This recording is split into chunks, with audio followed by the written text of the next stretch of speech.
Hello, sports fans. It's me, Sportsman Z, Bob Zolke.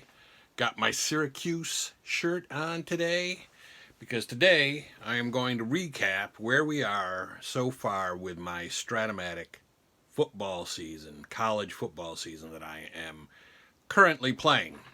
So I'm going to do this a little differently. I'm going to try to swing the camera around and then we'll just narrate what's on the chart. So there's my chart. Let's see. Got to get everything in as much as possible. And you can see we've got the north standings and the south standings. And as you can see, up in the north, we have Syracuse 5-0 and undefeated, and followed by Army at 4-1, Boston College at 4-1, Navy at 3-2, and then Bucknell, lowly Bucknell at 0-5, with only 58 points scored in 5 games and 248 points allowed. Over in the south, we got Arkansas State at 3-2, East Carolina University at 2-3, Maryland at 2-3, Charlotte at 1-4, and Louisiana Tech at 1-4. That division is going to be a slam-bang scuffle all year long because nobody wants to walk away with it. But Syracuse is walking away with the North, friends. They are walking away. So, really, Army and Boston College are only a game behind them, but, I think it's just a matter of time, right? So anyway, let's go down some of the bigger performers for all of the teams in the league to this point. The quote-unquote Heisman Trophy contenders, I guess you would say, or at least our version of the Heisman Trophy contenders. Syracuse, we have Eric Dungy, the quarterback, with 1,155 yards passing. He's passing at a 68 completion percentage. He has 13 touchdowns and only 1 interception. He's also rushed 37 times for 217 yards and 4 touchdowns. And then we have the running back for Syracuse, Mo Neal, who has 52 rushes for 360 yards and 4 touchdowns. For Army, they've got their quarterback, Kelvin Hopkins. He only has 316 yards passing for 3 touchdowns and 1 interception, but he's also rushed 76 times for an additional 510 yards and 6 touchdowns. And then they've got their running back, Darnell Woolfolk, who has 79 rushes for 583 yards and 6 touchdowns. Then for Boston College, they've got their quarterback throwing his hat into the ring, Anthony Brown. He's passed for 1,051 yards, 12 touchdowns, and 1 interception. And his passing completion percentage is 69.3%. His running statistics were not worth mentioning here, so I didn't write them down. So he's going to have to go all the way on the strength of his passing. And then we have one of their receivers, Kobe White, who has 24 receptions for 374 yards and 3 touchdowns. Then for Navy, there's Malcolm Perry, who I believe is one of their running backs. And he has 77 rushes for 771 yards. The dude is averaging 10 yards a carry for 10 touchdowns. Now, over on the south side, it's really not quite as impressive, as you can see. For Arkansas State, they've got their quarterback, Justice Hansen, who has passed for 406 yards, a 66.1% completion percentage, 11 touchdowns, but he has 7 interceptions, which is going to drag down his candidacy.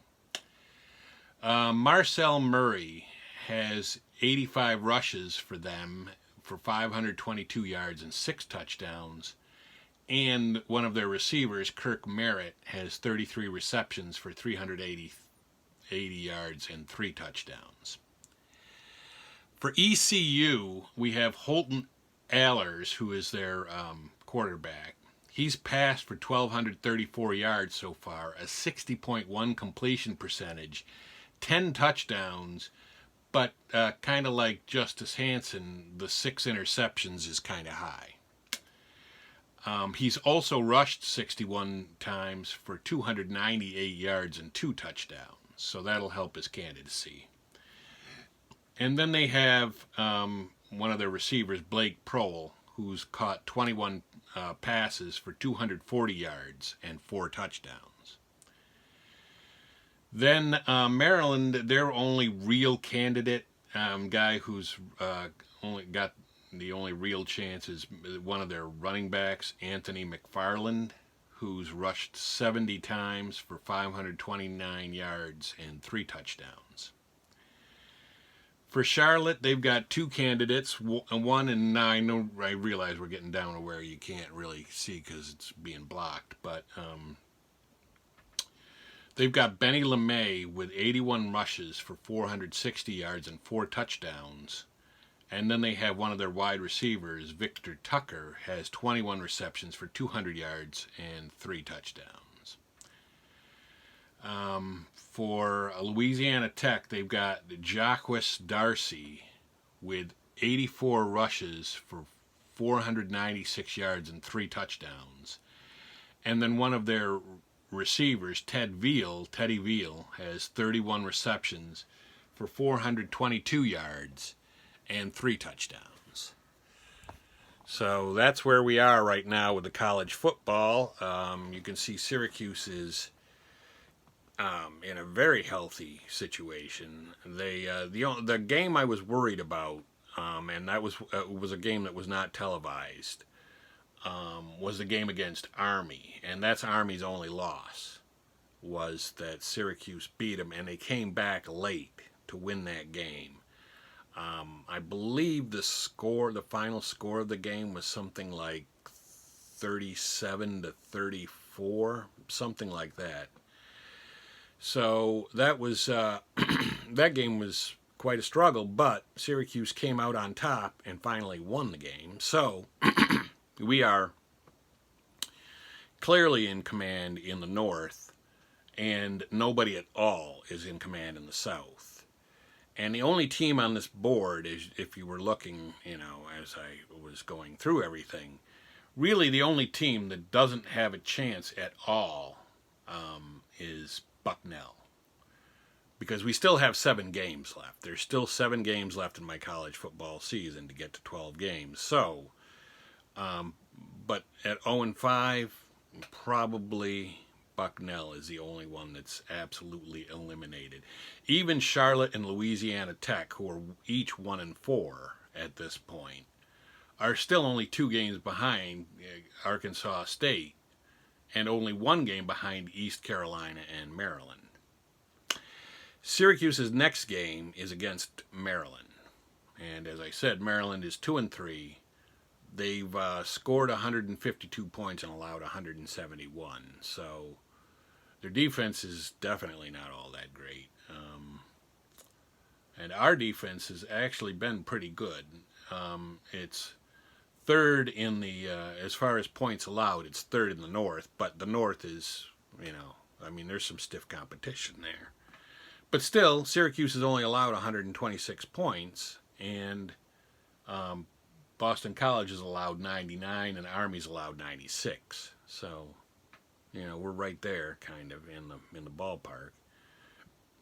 So yeah, next game's against Maryland. Hopefully, we'll win that, and then we'll win the first half and be 6-0 going into the second half of the season, and that would be awesome for the Syracuse University Orangemen.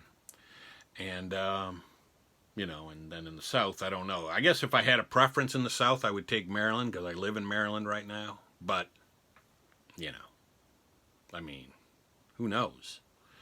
But they could. They definitely could take that division. So anyway, I just wanted to do the recap, let you guys know where we are. And I will be playing games as I can. Of course, I've got the other projects that I'm doing for the station too. So I've got some other videos coming up with Strat games, and a Status Pro walkthrough game. I'm going to call it a walkthrough game because it's going to be the first time I'm really ever going to play the game, and then we'll see. Because the directions are, it's weird. They explain only so much, and everybody says, oh, the directions are simple. Yeah, the directions that they talk about are simple, but there are certain things that could come up that it doesn't look to me like they address them. But anyway, we'll see if they do, or they'll see. We'll see if it's cut and dried for me to figure it out. So we'll do a walkthrough video of that probably on Sunday at some point, and I'll put that up. If you hadn't noticed, I'm already 1-0 for Week 5 on my NFL picks because the Seahawks held on by 1 point to beat the Rams.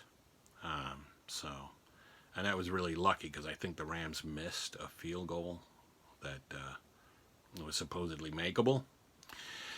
So anyway, there's my college football recap through 5 games. But for right now, it's me, Sportsman Z, Bob Zolke, signing off.